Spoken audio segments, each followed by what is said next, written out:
It's Monday motherfucking morning.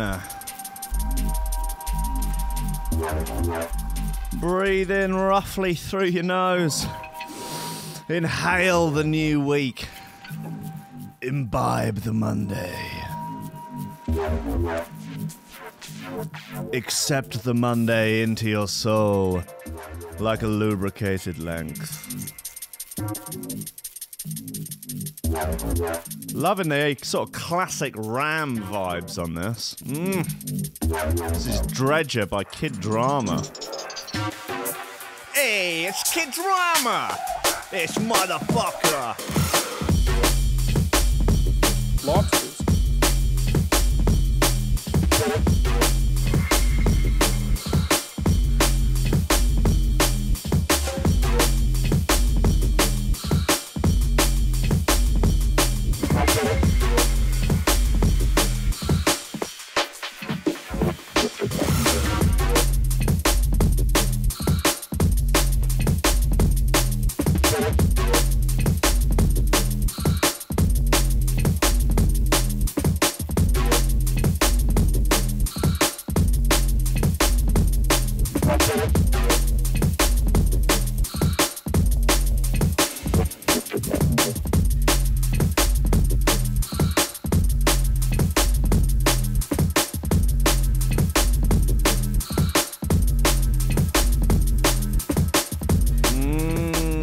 Yes, indeed-o.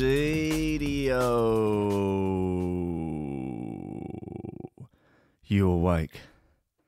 'Tis but the middle of the night. You look over at your delightful carriage clock on your bedside. 3 a.m. it reads. God, 3 a.m. Oh, it's cold. It's very, very cold. So you pull up your 1994 Nottingham Forest duvet all the way up to your chin. Oh, it's ever so cold in here. What's going on? Is there a window open or something? And then a huge gust of wind comes from somewhere, and a ghostly voice. Ooh, what? Who's there? What is it? Who's there? It is I, the ghost of memes past. Huh? What? And suddenly you see these ghostly apparitions form at the bottom of your bed. It's Success Kid, Insanity Wolf, Advice Dog, and Socially Awkward Penguin. They're there at the bottom of your bed. What are you doing there? You must not forget about us. We were the original memes, the OG memes, the memes from where all memes are based. Do not go down the wrong route with the memes. We are warning you, there are treacherous times ahead with Article 13. You must be careful. You must sort your act out, bucko, and stay the course. Woo! And then they all disappear off into the ether. Oh my God, what's that? And then another voice. We are the ghost of memes future. Oh, and some more ghostly apparitions appear at the bottom of your bed. And they're all strange looking. I don't quite understand what they look. They appear to all look the same, like a sort of Siamese twin, but of Donald Trump's head and Jeremy Corbyn's head sandwiched together into some sort of unholy marriage of a terrible political nightmare. And they look at you while sipping the blandest Starbucks coffee ever created. Say, we are the ghost of memes future. All memes after Article 13 will look like this. All memes will be the same. We are a warning from the future. Woo! And then they all drift off into the ether. Oh, you wake up, you're all covered in sweat, Oh, God, your rude hullet pyjamas are all soaked. And you turn over and look at the buxom blonde-haired beauty next to you. She opens her eyes and says, "Are you okay? Did you have a nightmare?" "Yeah, I think so. I think I was dreaming." "What were you dreaming about?" And you look at her and her big old brown eyes and you say, "I'm just dreaming about coffee and memes." Steady job and a couple extra potatoes. That's all I want. You're getting on. You're pushing 30, Slugger. You know, it's time to think about getting some ambition. Oh, I always figured I'd live a little bit longer without it. Don't forget, kid, that what you're trying to do here is to be bright and chipper and entertaining and intelligent and sort of glitzy, and that's funny, and it's kind of cool, and it's interesting, and it's edgy, and all of that. It puts that facade of momentary charisma on you, and if you don't play that out, you actually fail.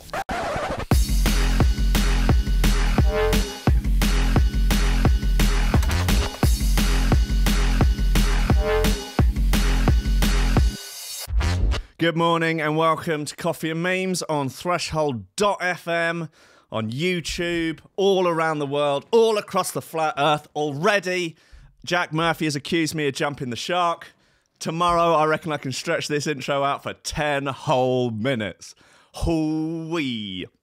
Don't you worry, guys. I've got 16 in the clip and 1 in the hole. And we've got some fucking shoe throwers for you today. Got some new current value, new dub elements, new enite, something, anybody, any tunes. I'll play them all. I don't mind. Got some ridiculous bits and bobs. Some MDMA, some basically pinging news. We've got some space station news. OAP porn star news. It's all in there, guys. 6-pack machine. Don't you worry. I've got it locked in. I'm going to regulate. I'm all up in this bitch. Hey, thanks to everybody who downloaded the podcast over the weekend. In some deranged series of events, I don't quite know how, the podcast got to number 5 in the iTunes music charts. Who knows? Who knows what's going on there? I don't know how the chart is populated. I don't know what it takes to get to the top, to knock the bastard George Ezra off the top. One day we'll get him. One day we'll get the evil Ezra. But yeah, thanks to everyone. Welcome any new listeners who will have almost certainly tuned out by now after my long meandering intro. That's fine. You know, that's okay. You know, it's filtering the wheat from the chaff, isn't it? You know, to get the real Lobsters. Oh yeah. Right. What should we go for? Look, let's get into what have we got in here? I'm inclined to play this new current value bit. It's called Signal Jam. It's weird. I like it, though. It's got a lot going on in it, as you might expect with a current value record. But it's sort of kind of lighthearted in the same way. You know. All right, look, let's give it a spin. It'll probably be fine.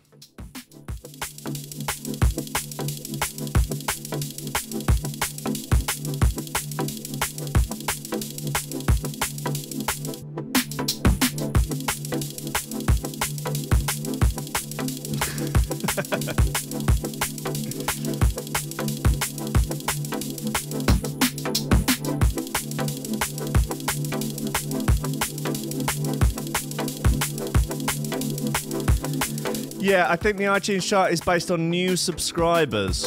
So that's a bit of fun, isn't it?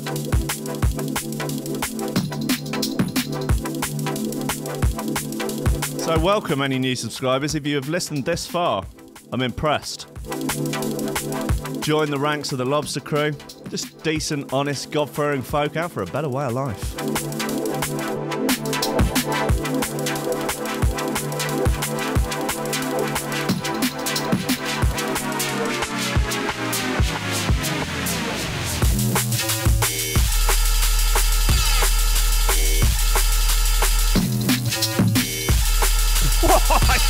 Hey!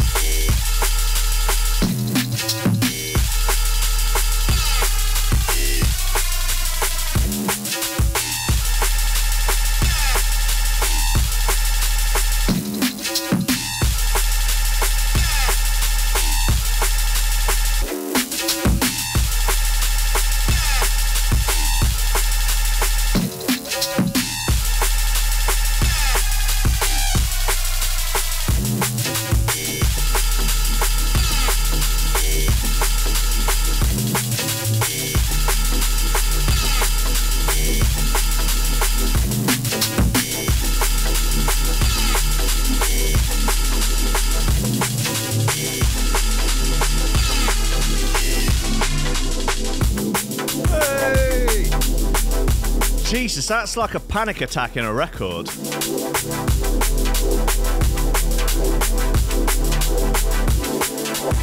It's like having a panic attack on like a crowded tube or something. You got no way out. It's like, ah!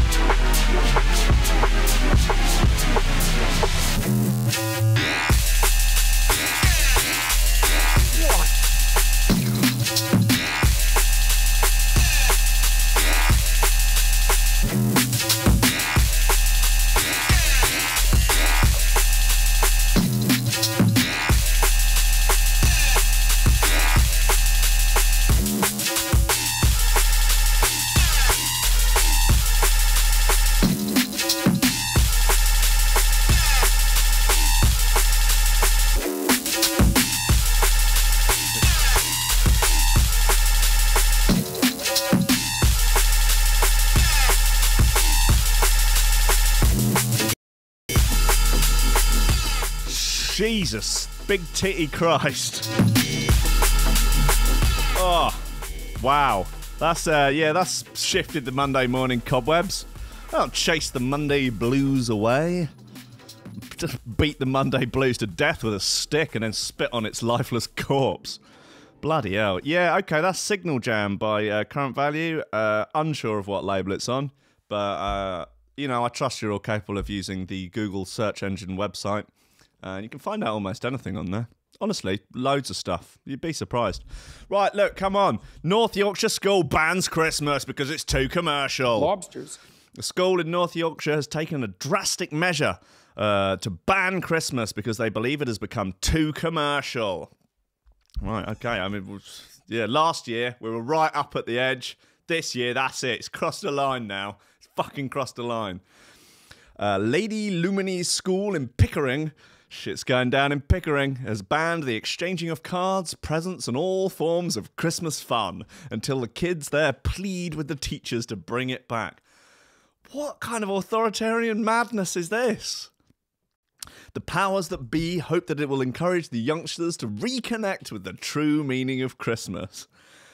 Right, okay. To really drive home the message, Father Christmas came into the school to tell the kids if they want Christmas back, they'll have to beg their religious education teacher to reverse the decision. I personally don't like the idea of kids having to beg their religious education teacher for anything. I don't think kids should be in the business of begging, certainly not forced begging or told to beg by someone dressed up as Father Christmas. That just has all manner of red flags about it. No, it's a no from me. The teachers think that Christians should be about the birth of Christ.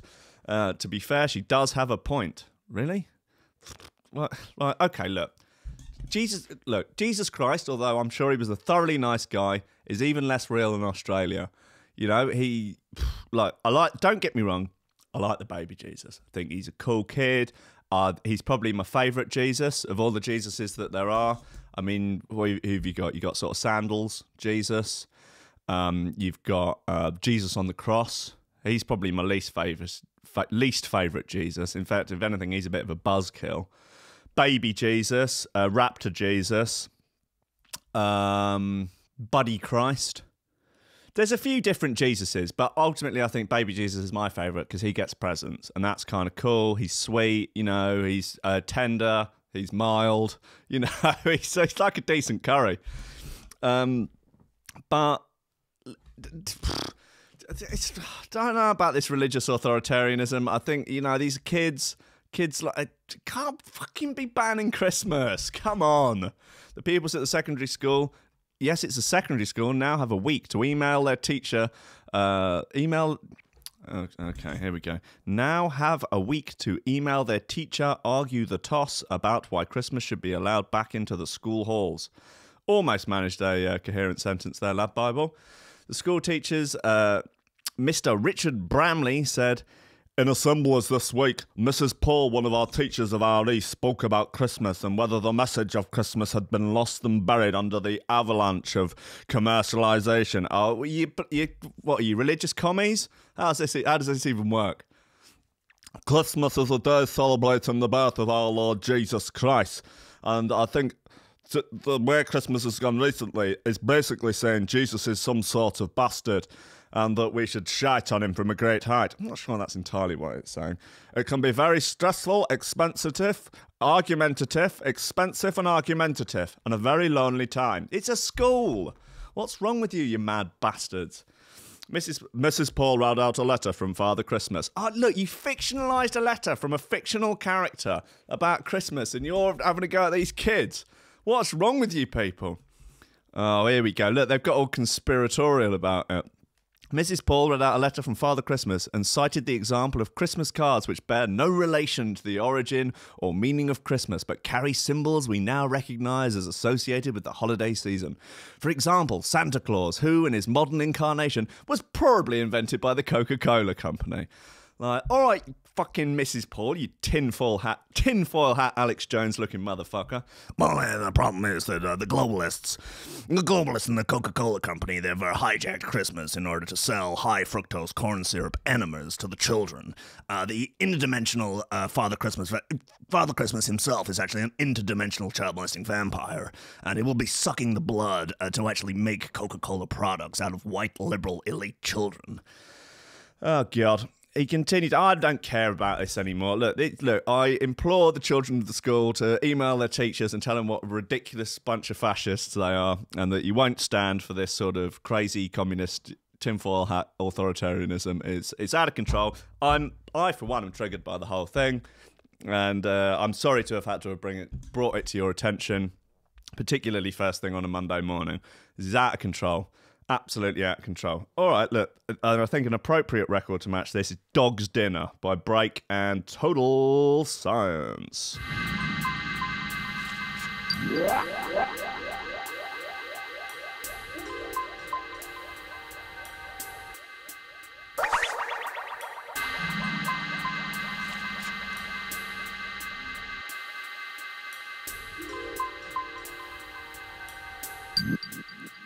Wow, Squidgy Beats in the chat. Could Jesus split 5 beans to feed the whole rave? Wow. That's worth thinking about, isn't it?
Yeah, this is a lovely bit of gear.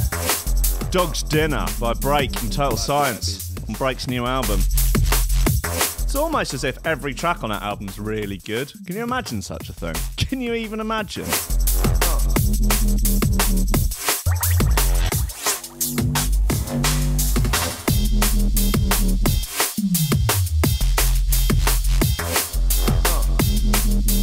Bad boy business.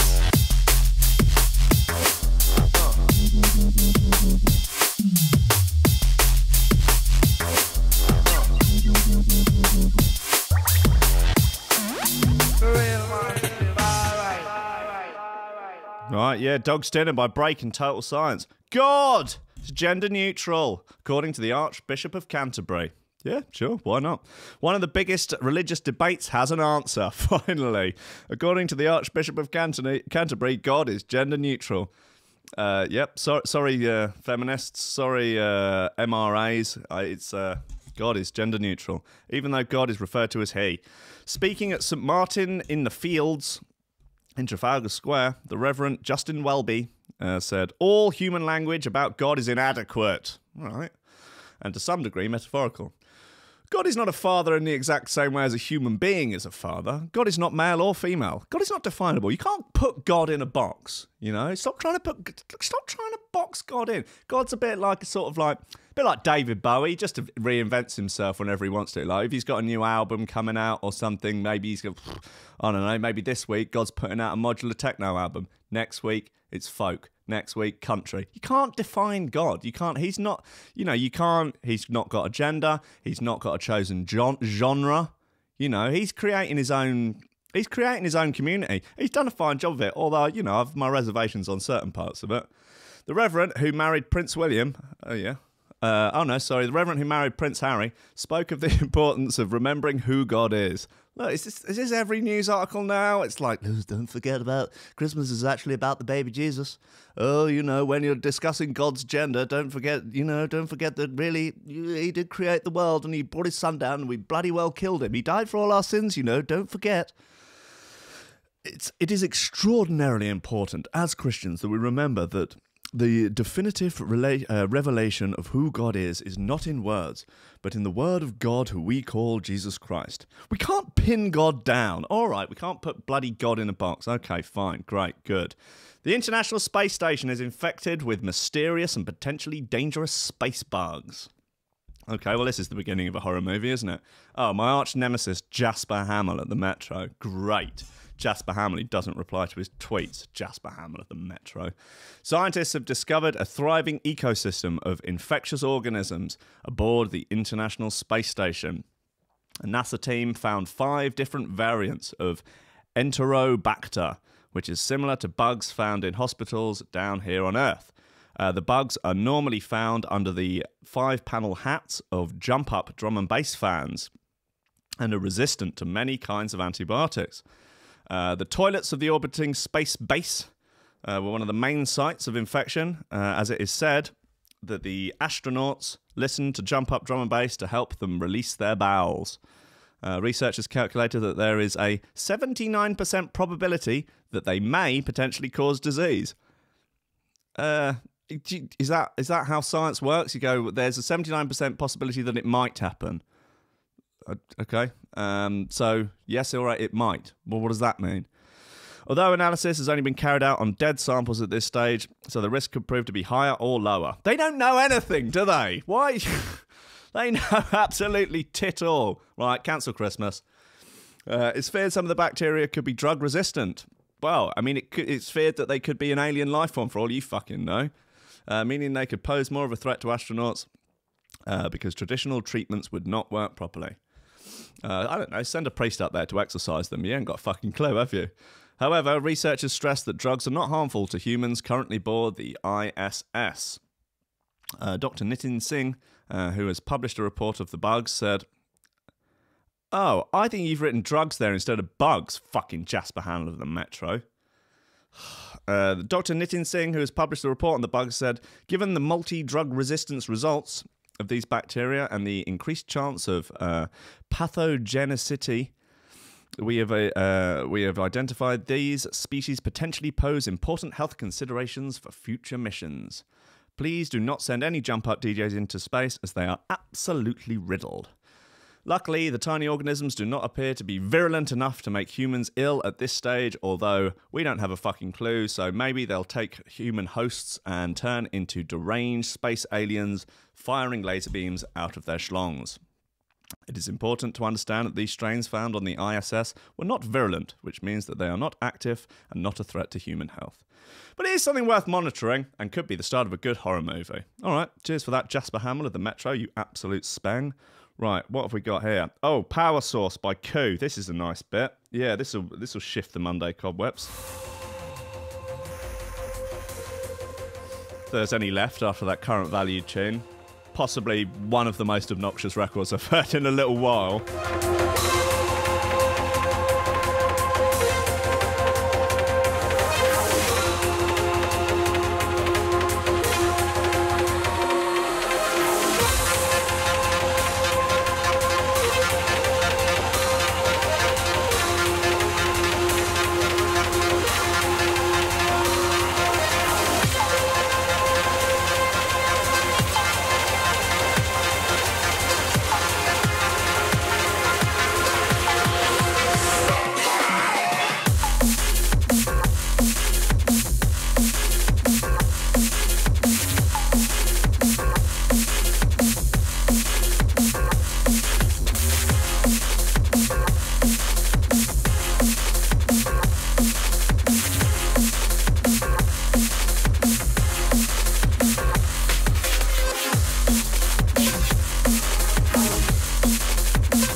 Right.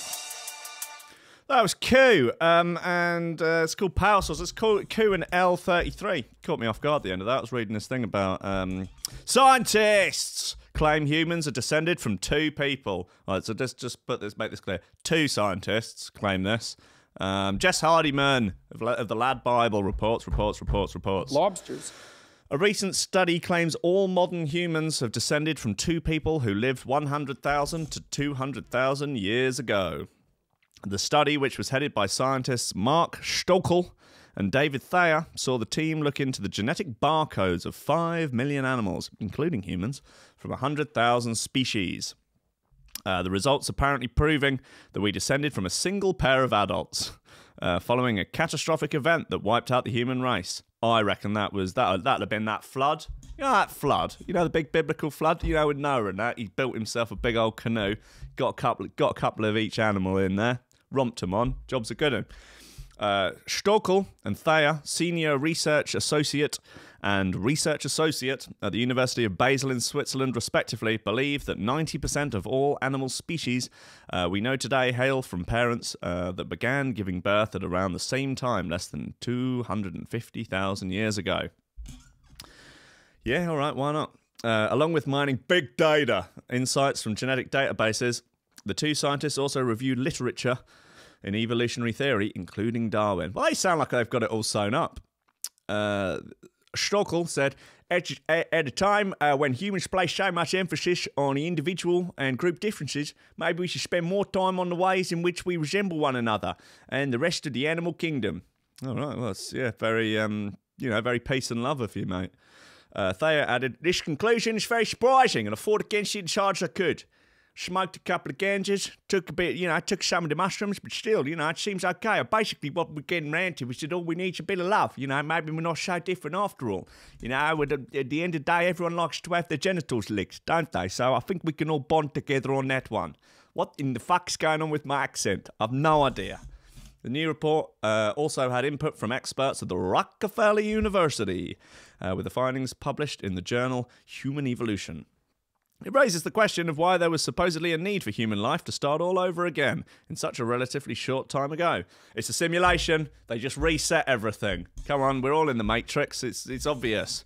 If a Martian landed on Earth... Oh, sorry, I'll do the voice. If a Martian landed on Earth and met a flock of pigeons and a crowd of humans, one would not seem more diverse than the other, according to the basic measure of mitochondrial DNA, said Jesse Ausbell, director of the Program for Human Environment at the Rockefeller University. They've all got very similar accents. Culture, life experience, and other things can make people very different, but in terms of basic biology, we're like the birds. Right. The mitochondrial DNA, examined by the team, which is the DNA that mothers pass through generations, showed the absence of human exceptionalism. Right. One might have thought that due to the high population numbers and wide geographical distribution, humans might have led to greater genetic diversity than other animal species, but they fucking haven't. Right. At least for mitochondrial DNA, humans turn out to be low on average in genetic diversity. Well, that's a bit fun, isn't it? Peace and love. Why not? Maybe we ain't so different after all. So thank you to Stokel and Thaler. They seem like thoroughly nice chaps, and I wouldn't mind them coming round my house for tea. I'm not sure. I question the validity of their science, but I think they're probably lovely chaps. Right, what else have we got? OAP, conned out of £20,000 by fake girlfriend posing as porn star. Okie dokie. Rachel Grealish of the Lad Bible reports. Like many people, Simon Frost was simply in pursuit to find company. What? Like many people, Simon Frost was simply in pursuit to find company, perhaps even love. But when he signed up to an online dating site, he ended up being conned out of almost 20 grand. The 75-year-old from Cambridge thought he'd found someone to love when he met a woman called Eva O'Toole. In truth, Eva was catfishing Simon. Oh, poor Simon!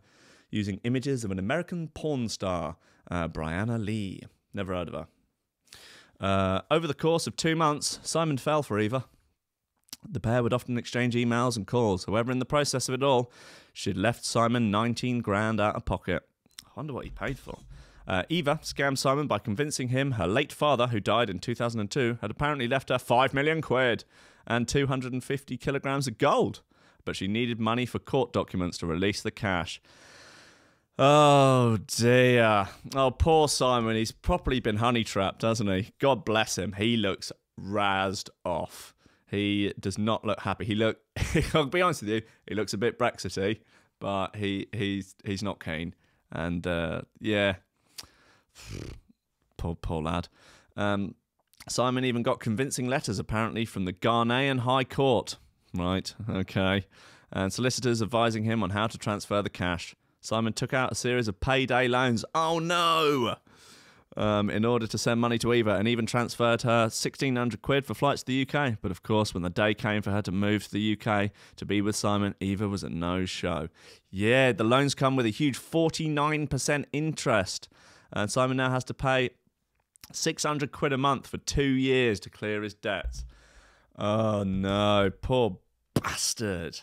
She rang me from the airport and said she'd checked in. I asked her for her flight details, but I never got them. She promised many times she would bring a traveller's cheque to the tune of 20 grand and bring that fine, sweet ass I'd been hearing so much about. I did not go to Heathrow to collect her and was just waiting at home expecting her to arrive.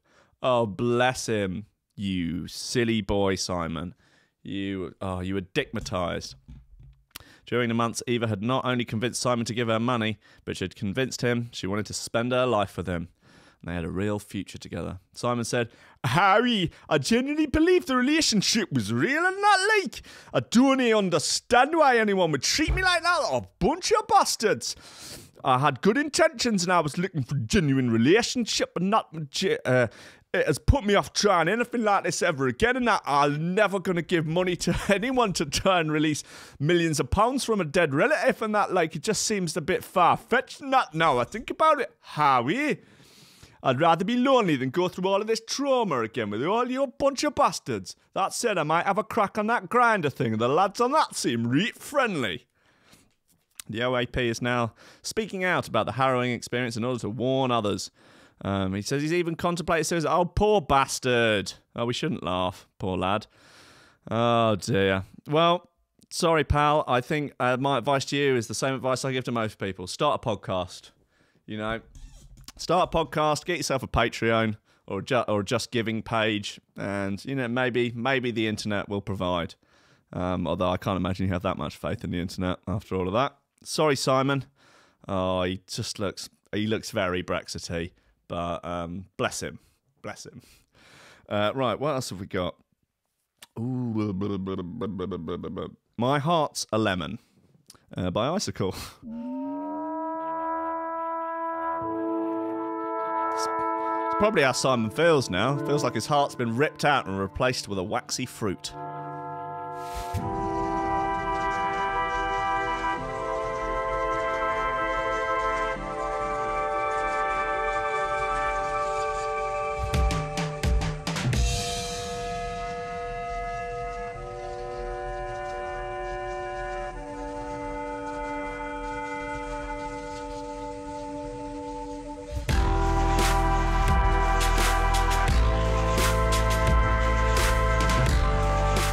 I've heard rumours that MC Big Bopper's on this. Yo, I used the method of a madman growing up in the Badlands on the tarmac sands of a tiny island north of France, and the profession of a bad man where one man bangs, they say it gang bangs, they wanna bang gangs, you got your got ones and your Van Dams. That's the way I saw it growing up, some kind of yin yang. Quit slanging, it's a bit bangers, my anger management's managing. Hard man is a mannequin as the good lands vanish into the Badlands vanishing. To my eyes, element is kind of sour, the venom is coming out of this pen, and I'm not depending on it to pretend apart from when I'm up on the rhythm, I'm in the raskin of a rasping, and they know the last thing. I blast in with a fiberglass thing, and that's relapse, this chap's collapsing. When cats see master erratically acting, went for the panic button, automatically whacked him. Eight's are lethal, nines are dangerous, tens are tight, I don't find the strangers. Though despite I might write the strangers, fight rhyme in the limelight for ages. Crime rhyme in your mind, mind's contagious. I can find time if you find the wages. You wanna see you can provide what wages look super vitals inside the pages. Wow, Big Bopper the Whopper on the mic there, smacking it out.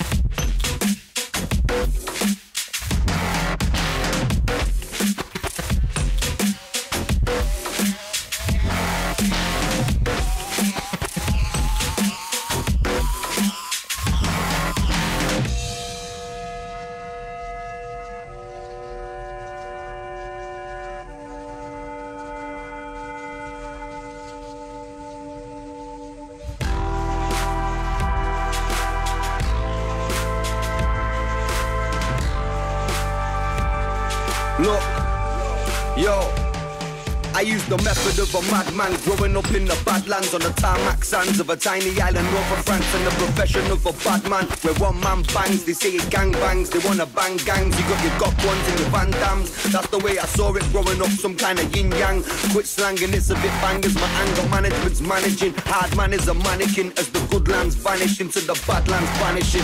To my eyes, element kind of somewhere the going out what it's spending, I'm not depending on meant to pretend apart from when I'm up on the rhythm, I'm in the raskin of a rasping, and then over the last thing, I blast him with a fiberglass thing, and that's relapse, this chap's collapsing. When cats see master erratically acting, went for the panic button, automatically batting. Eight's are lethal, nines are dangerous, tens are tight, I don't slang to strangers. Though despite I might write to strangers, fight rhyme in the limelight for ages. Crime rhyme in your mind, man's contagious. I can find time if you find the wages. You wanna see you can provide what wages, look supervise what's inside the pages. I think that's actually Skittles on the mic, not technically MC Big Bopper the Whopper.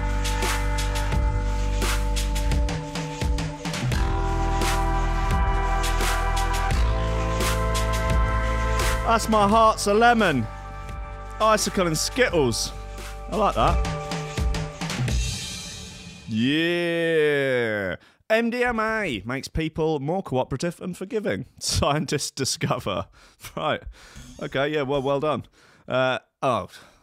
Jasper Hamill of the Metro reports. Jasper Hamill of the Metro.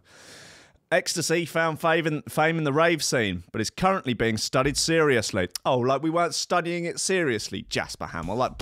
Like you've ever taken pingers, eh? Like you've ever got buoyed up on the good stuff and gone to bloody helter skelter, eh? Jasper Hamill in the Metro. Like you've ever heard Mampy double drop the 9 with original nutter while you're coming up off a bean, eh? Jasper Hamill in the Metro. Now it's being studied seriously to see if it could have therapeutic benefits.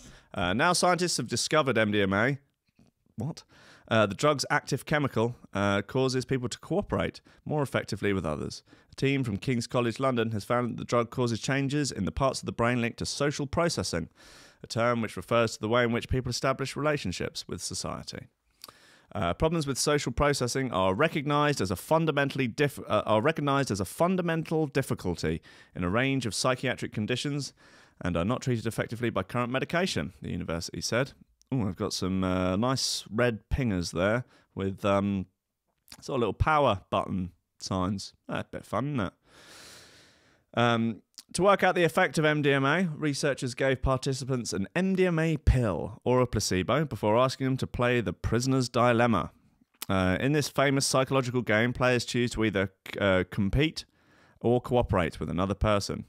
Both players get points if they cooperate, but if one player chooses to compete, they receive all the points, while the other player gets nothing. The researchers found participants who'd necked some MDMA, who'd boshed some pingers, who were razzed up on gurners, or who were chomping down some chin swingers, were more cooperative, but only when interacting with trustworthy players. They were also more willing to build relationships after a breach of trust, and constantly requested something called bricks don't roll. Wow. Professor Mattieu from the Institute of Psychiatry, Psychology and Neuroscience is senior author of a paper of the research. He said, we asked people, I don't know, do you think he's Geordie? Could be Welsh. We asked people what they thought of their opponent, and surprisingly, MDMA did not alter how trustworthy they thought the other player were. Untrustworthy players were rated as low on the scale, whether on MDMA, a placebo, or razzed up on any kind of gurner. And trustworthy players were given equally high ratings.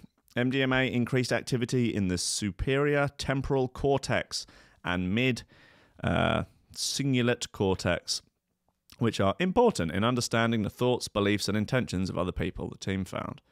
Co-author Dr. Anthony Gabby added, when trustworthy players betrayed the participant, the breach in trust had an equally negative impact whether participants were under the influence of gurners or not. However, gurners led to a quicker recovery of cooperative behaviour, and this tendency to rebuild a relationship led to a higher overall levels of cooperation with trustworthy players. Basically, if you're razzed up on gurners, you're more likely to give people the benefit of the doubt. Using MRI scans, we were able to see that MDMA had an impact on brain activity when processing the behaviour of others, rather than altering the decision-making process itself. Interesting! Well, there's a lot of interesting research on the use of MDMA for helping sufferers of PTSD. Some very exciting research about that, which you can read up on if you use the popular search engine website Google. Bizarre machine will sculpt a six-pack for you while you snooze. Right, yeah, Lobster Crew, get on this. Exercise is tough, let alone the kind of consistent, vigorous exercise that leaves you with a body like a Michelangelo sculpture. All right, Jeff Parsons of the Metro. Bit doughy, are you?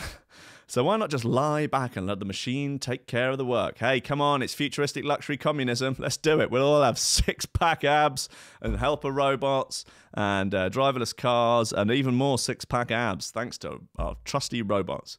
That's the idea behind the EM Sculpt machine over in the United States of America. It sends high-intensity, focused electromagnetic waves into the body, causing muscular contractions in select areas, while you just lie back and think of Jesus. Amazingly, the thing actually seems to work. Yeah, why wouldn't it work? Not only is it approved by the US Food and Drug Administration, but clinical studies of 22 users, big sample size, showed patients experience an average 20% reduction in body fat after 4 sessions. What? And a 15% increase in muscle mass in their stomachs. I want to see this fucking test. A reduction of 20% body fat? That's... Right. Well, for anyone who roughly knows about this sort of stuff, even vaguely knows that is an absolutely gigantic difference. Like, if you weigh, I don't know, but this is ridiculous. You can't go from like 20% body fat. Oh, all right, okay, so is it 20% of the total body fat, or is it 20? Because if you're like 30% body fat, it's not going to take you down to 10, but it might take you down by 6%, I guess. Maybe 4 sessions though. It just seems unlikely. So it manages to make you burn body fat and increase muscle at the same time. As far as being in an anabolic state and a catabolic state at the same time, it's not supposed to be scientifically possible, but okay. Some call it roids without the rage. Dr. Ryan Nystein of the US-based plastic surgeon who offers the sessions on the machine told Bloomberg. It's not cheap, though. 4 visits to Nystein's office costs $3,000! Jesus Christ, that's about 2 million Australian dollars. And the good doctor says that it is not a real replacement for exercise. Great. Damn. Within 2 weeks, you should be able to get the equivalent of a year's worth of gains in your core or buttock. What? This isn't right. I'm waiting until someone on Joe Rogan talks about this, and then we can find out what's really going on. Get, like, I don't know, Rhonda Patrick or Dom DiAgostino or one of them not on there. We'll find out what's going on. Get Eddie Bravo to look into it. In no way are we using this machine to replace exercise. It's really helping the busy person who's got a job, a family, commitments, and maybe spends too much time on pingers and doesn't have time to work out. All right? They're still eating well and they're still exercising, but everyone can go to the next level. Right. Well, I mean, it looks like a lot of fun. I'm not sure if I'm prepared to part with $3,000 for it, but I like the idea. I mean, I guess maybe in 5-6 years it'll come down in price, and then maybe we can have some sort of Lobster Crew meet-up where we all just go and get rippling six-pack abs together. Be a bit of fun, wouldn't it? Right, what else we got in here? Like this. This is new one from Dub Elements. This is a hunky lump right here.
I'm pleased to tell you that I've removed the literally a communist sample from the soundboard, so you're all safe.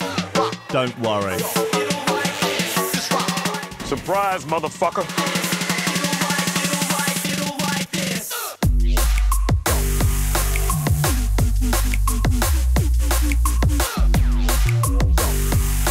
This is called Like This by Dub Elements.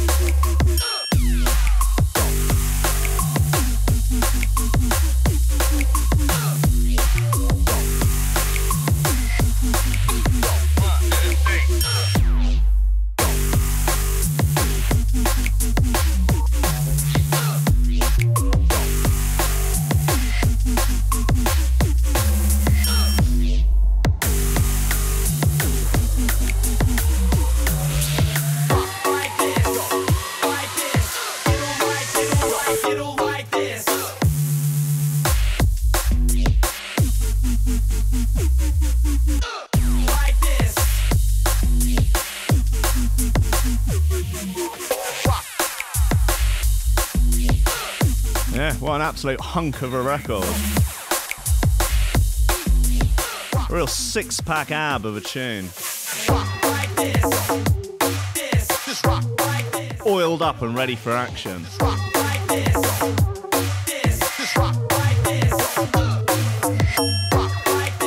Yeah, Like This by Dub Elements. Unsure what label it's on. I'm sure you can work it out though. Best of luck to you. Man, battered boyfriend with singing fish. Billy Big Mouth Bass was used as a weapon. Big Mouth Billy Bass is a weapon. It's a weapon of mass destruction, that fucking thing. I can't even believe they're still around. I'm surprised they haven't all been thrown into a gigantic hole and burnt. That's what they should do with them. You know, bloody yeah. All right. Lobsters. April 23rd. Oh, this is old news. Damn, come on, smoking gun. A Florida man was arrested yesterday after allegedly striking his boyfriend in the head with a bigmouth Billy Bass, the novelty singing fish. Officers were called Sunday afternoon to a residence in Sebastian in connection with a reported domestic battery. Upon arriving at the home, cops found Larry Tinneman with a laceration on his head, an injury the victim says was caused by a bigmouth Billy Bass thrown by Gregory Carney. Gregory Carney, you bastard.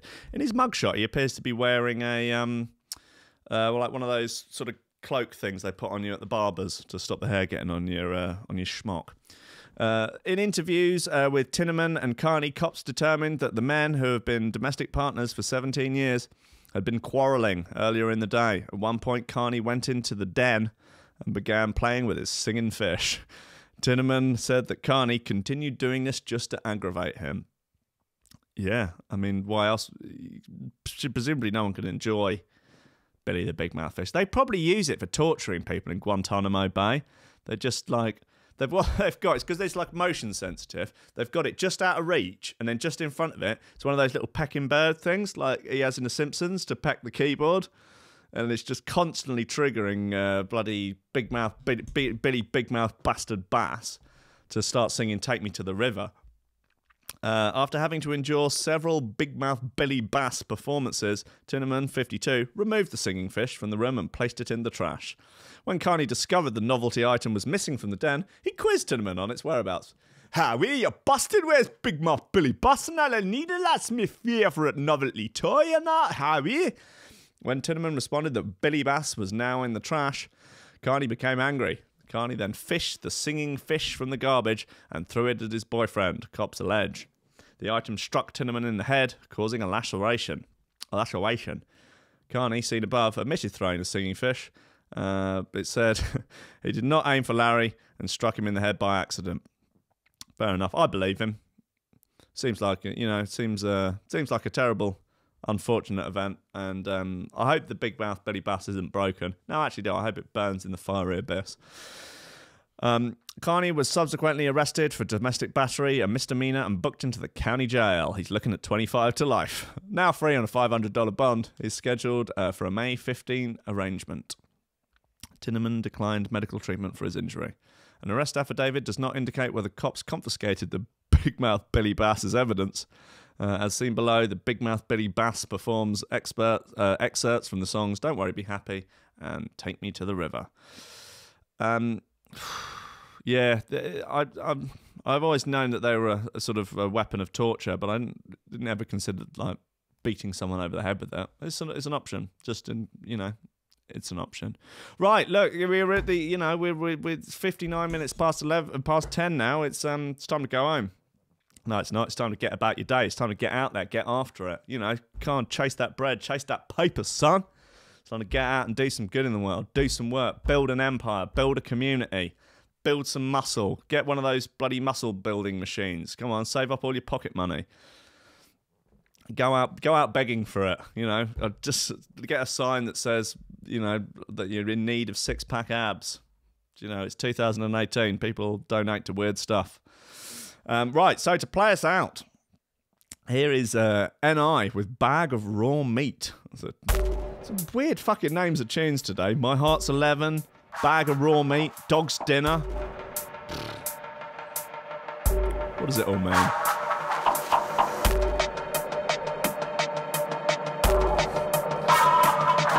The man was not charged with friend-zoning an officer. He got away on that one.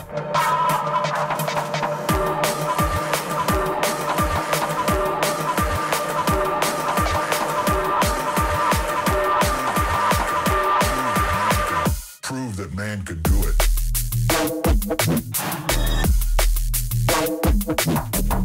Smoking these meats.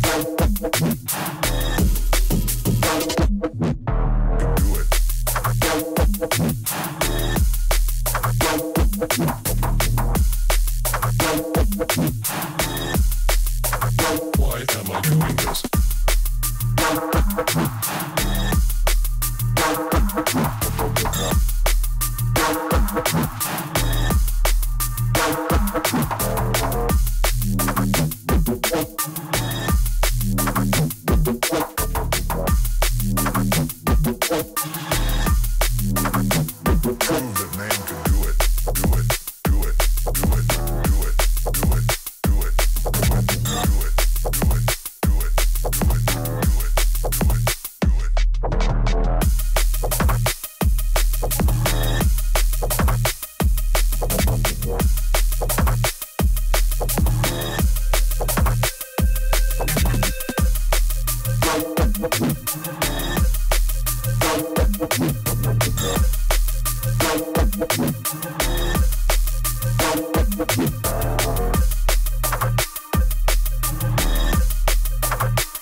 Yeah, it's Bag of Raw Meat by Enai. Just leaves me with time to shout out the VIP list. This is a list of bad motherfuckers that are supporting this show and Threshold.fm as a whole on Patreon. If you support for $10 a month or more, you get your name on this list shouted out at the end of every motherfucking show. It's Nicholas Goncalves, Tom Ryan, Reece Mosson, Squidgy Beats Parsons, Pauly Hutton, Ciarán R, Michael Kedzierski, Matthew Tomkins, Dave Long, Joel Potton, Colm Murphy, Sam Howard, Tony J, Richard Patterson, Jack Murphy, Tom Camm, Stephen Harris, Mattieu Boulard, Zara Pickles, Jeroen Van Thunderbutt, Mike Pye, Anthony Walker and Lily Unsub. What a list of bad motherfuckers.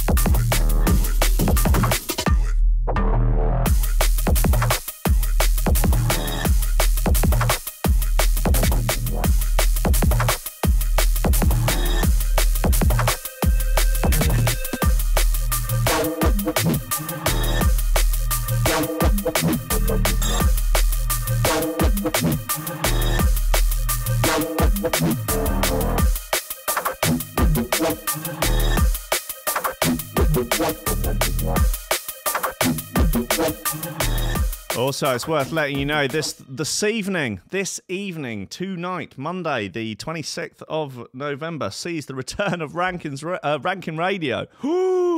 Jim, the big one, the big boy, too big, too strong, he returns. The prodigal son returns. We'll be talking the tut on Threshold.fm and on the Rankin Radio. There's too many Rankins.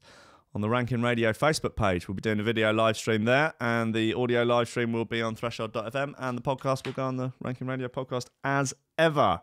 So if you want to hear us drinking and talking dick jokes, you can tune in, you mad bastards. Right, I love you all. Thank you very much for listening.